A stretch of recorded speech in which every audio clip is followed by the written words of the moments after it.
राज्यात सध्या नगरपालिका नगरपंचायतीच्या निवडणुकीची धामधूम चालू आहे. साधारणतः पुढच्या महिन्यामध्ये जिल्हा परिषद पंचायत समितीच्या निवडणुका होऊन जातील आणि जानेवारीमध्ये राज्यातल्या सर्वच महानगरपालिकांच्या निवडणुका होऊन महाराष्ट्रातल्या स्थानिक स्वराज्य संस्थांची निवडणुकीची प्रक्रिया संपलेली असेल अशी मला आशावाचा खात्री आहे. पण या सगळ्या धामधुमीमध्ये राज्य निवडणूक आयोगाने जो निर्णय घेतला त्या निर्णयाकरता मी त्यांचं मनापासून आभार मानतो. राज्य निवडणूक आयोगाने जारी केलेल्या नवीन परिपत्रकानुसार पिपाणी हे जे चिन्ह होतं ज्याला तुतारी संबोधलं जायचं ते चिन्ह हे एकूणच चिन्हाच्या यादीमधून म्हणजे जे काही चिन्ह अपक्ष उमेदवारांना मिळतात ते यादीतून वगळण्यात आलेले त्याच्याबद्दल मनस्वी आभार.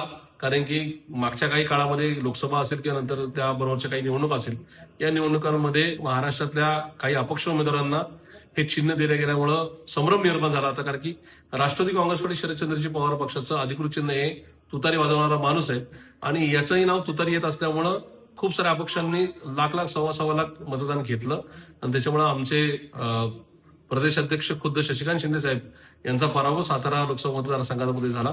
त्याच्यामुळे ही परिस्थिती आता नगरपालिका नगरपंचायत जिल्हा परिषद पंचायत समिती आणि महानगरपालिकेमध्ये दिसणार नाही. त्याच्यामुळं या निर्णयाचं मी मनस्वी स्वागत करतो आणि आभार सुद्धा मानतो. धन्यवाद.